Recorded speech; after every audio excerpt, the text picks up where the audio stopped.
Hey students, it's Professor Gore. Just wanted to create a welcome video to welcome you to U.S. History 2 online at Grayson College for the fall semester. Want to kind of give you some information to help you adjust to the course smoothly and understand my expectations and so forth, and how to obtain an extension and different things that can help you be successful in the class. So first off, you'll notice that there are 3 introductory assignments that all students are required to complete for my classes. This is how I know that you've attended. And so if you don't complete these, then I'll mark that you never have attended, and then the college will end up dropping you from the class. So they're really easy. Everybody should earn full credit for all 3. The first one is what's called a syllabus quiz, and so you'll just answer multiple choice questions about the syllabus and make sure you understand certain things. And it has a limited attempt, so if you miss some, you can always go back and answer it and to get full credit. And the second assignment is what's called a Canvas scavenger hunt. I know it sounds cheesy, but it's just to make sure that you know how to navigate Canvas. You'll notice there's a couple of YouTube videos I posted on, where me basically walking you through with the mouse of how to access everything in the course. Excuse me. And so what you're going to do is you're going to download the file. You'll notice everything that you're looking for is on the left-hand column, and then you're going to type up the thing where you find them on the right-hand column, and then save the file, and then you're going to resubmit the file through Canvas, the same link, and that'll be an easy way to earn 10 points. The last thing you're going to do is introduce yourself to the course of the discussion board. So that will help you kind of get to know some of your classmates and so forth. The good news is that the Department of History decided to switch to a free textbook for this semester. So the textbook's going to be online, and you'll see a link where you can access the online textbook and so forth. And so you don't have to pay for a textbook, which is good. You'll notice that there is a reading quiz for every single chapter. And so definitely I'm going to expect you and require you to read the textbook to be able to pass those. You'll notice that for every quiz and test, it's connected to the Respondus lockdown browser to prevent you from looking up any tabs or other web browsing and so forth to look up the answers. So the quizzes are set up to be completed in 12 minutes. So you have a 12-minute time limit. That should be enough time. My high school students who do open note quizzes in class complete theirs in 12 minutes, no problem. So I used to do a little bit longer time limit, but I think students were just looking everything up in the textbook and not actually reading it. And so it's open note, but we give you 12 minutes to complete it, so that way you actually, based on what you've read. If you have extended time accommodations and so forth, then I can create it where you get a little bit further time on the extension. So make sure you do that. You'll also notice in the files link on the left-hand side of Canvas, you can open that up, and I've got 2 folders for lecture notes and PowerPoints, and within those folders you'll see the folders for each module. Unfortunately, some of the lecture notes and PowerPoints are not in order, because every time I copy the Canvas over, it ends up scrambling them, and I'm not able to adjust them without re-uploading them. So just look at the title of them and open them up and kind of see what the topics are. But the quiz questions are made to come from the textbook. Now for the test, you'll notice that there is a study guide or test review, whatever you want to call it, where the test link is. You want to download that at the very beginning of every module.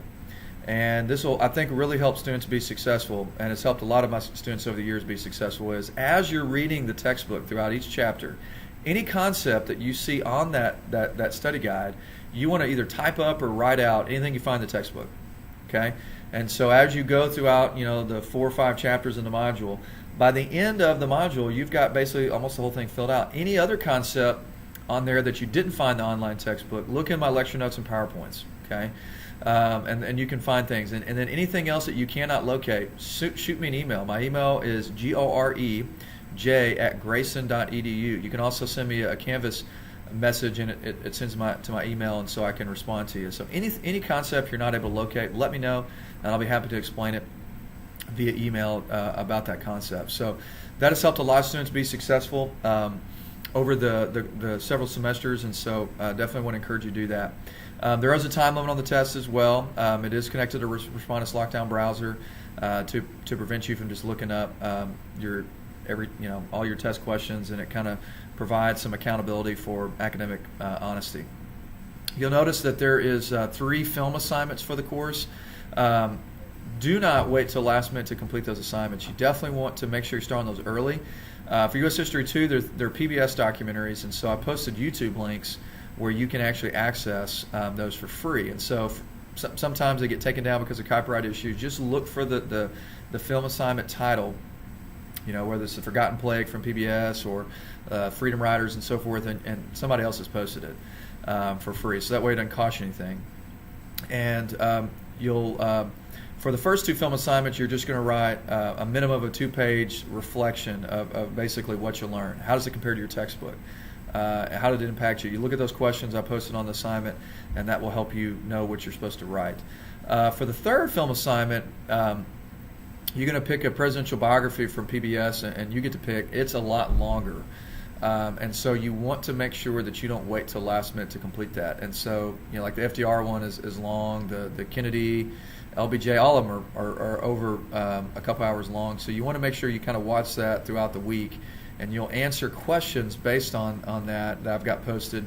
And then you'll write a 2-page reflection. If you choose one of the presidential biographies I don't have questions for, such as H.W. Bush or Reagan or Truman and so forth, then you're going to write a minimum of a 3-page reflection. So it's up to you which one you pick. Pick the president you think most fascinating, or one you want to know the most about. There's also a writing assignment that is standard across all the U.S. History 2 courses at Grayson. So everybody that takes U.S. History 2 course has to complete that assignment. It's dealing with the dropping of the atomic bomb and forming a historical argument. So just read the directions. That one's worth 100 points. And these writing assignments are not that difficult. They should help boost your grade. But really, I have students watch it because I want you to be able to visualize the time period and kind of get some first-hand accounts of what actually took place in history. So that will help you. All right. Lastly, the thing that's really important is how to obtain an extension. So I know this is a long video, but I want to make sure you listen to all this because I've been teaching online college classes since 2012. And so most of my students have a family, are working full-time, trying to go back and get their degree.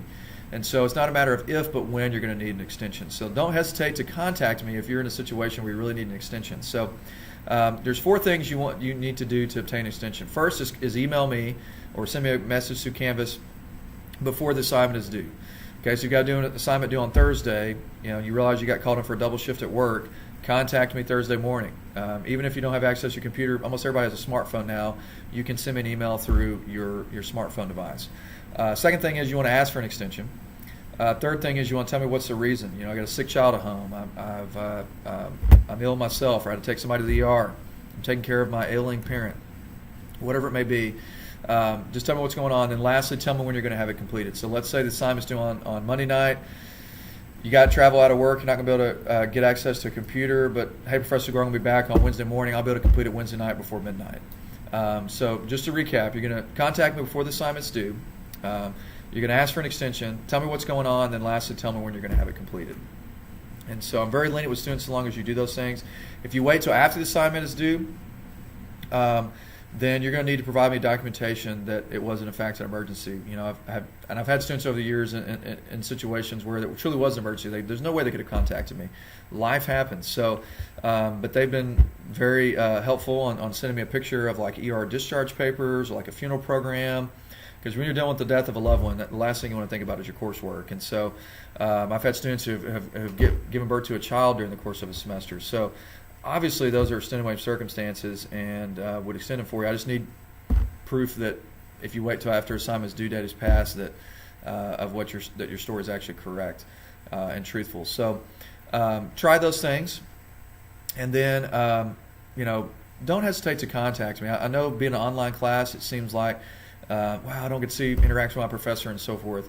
So since I teach high school full time, I interact with students, hundreds of students every day.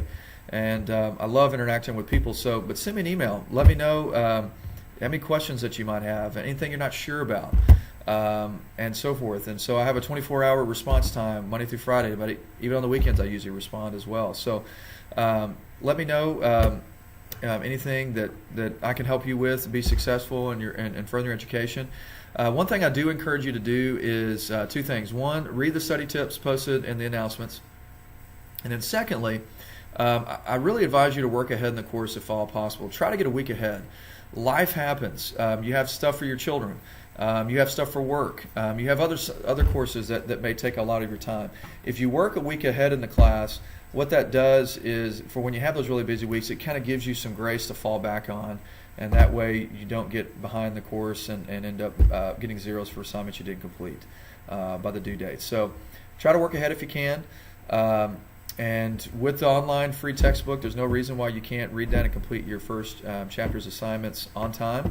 And looking forward to helping you further your education and help you be successful in your career. Thanks.